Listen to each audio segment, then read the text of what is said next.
देख रहे हैं जस्टिस 24 न्यूज। फूलपुर में महिला के साथ रेप के बाद संदिग्ध हालत में महिला की मौत। हाईकोर्ट के आदेश पर फिर खुली जांच। प्रयागराज के फूलपुर क्षेत्र में इंसाफ अब भीख से भी सस्ता हो गया है।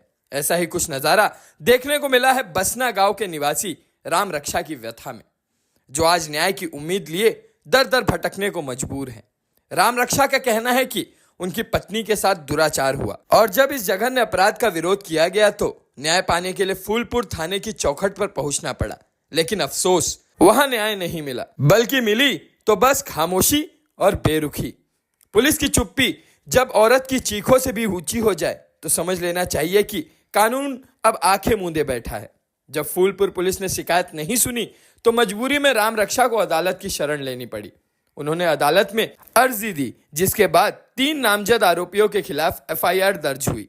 मगर जैसे ही एफआईआर दर्ज हुई वैसे ही आरोपी सक्रिय हो गए।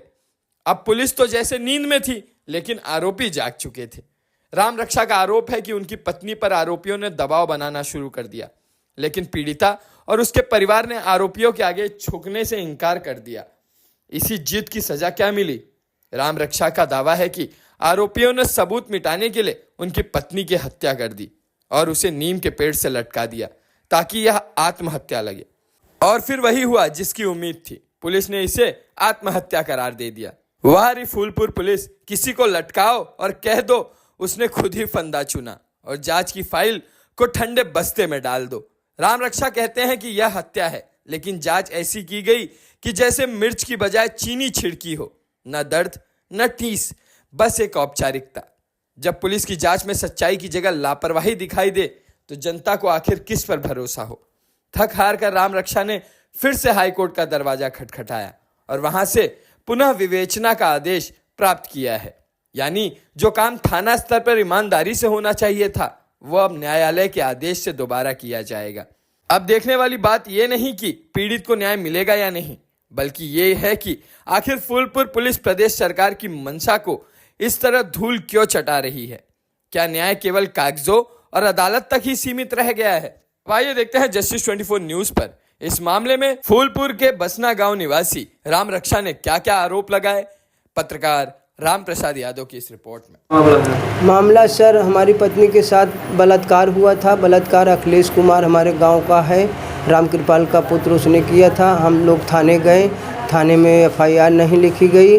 पुलिस आए, मुआयना भी किए, लेकिन फिर भी कोई कार्रवाई नहीं हुई। हम लोग 156(3) के तहत बलात्कार का एप्लीकेशन देने जा रहे थे। इसी बीच वो लोग साजिश हत्या करवा दिए उसको, और उसके हमारी पत्नी की हत्या करवा दिए। और एफआईआर नहीं, बलात्कार 302 को एफआईआर नहीं लिखा गया, तो हमें 156(3) के तहत कोर्ट से आदेश लिए। तो एफआईआर बहुत जबरन हुआ, तो एफआईआर लिखे। उसके बाद मैंने उस पर कोई कार्रवाई नहीं, एफआईआर लगा दिए। एफआईआर में आत्महत्या बता रहे हैं पुलिस वाले, और उसके बाद भी कोई कार्रवाई नहीं की। फिर हम इनकी विवेचना फिर से दायर किए, विवेचना इनकी खारिज हो गई।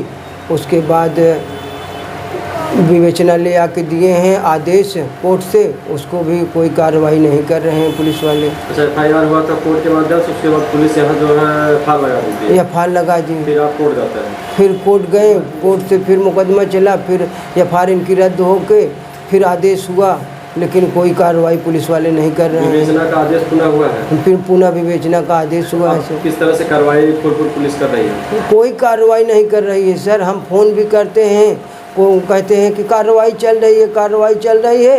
यहाँ कोई पुलिस आती ही नहीं, और ना तो हमारा बयान लिया जा रहा।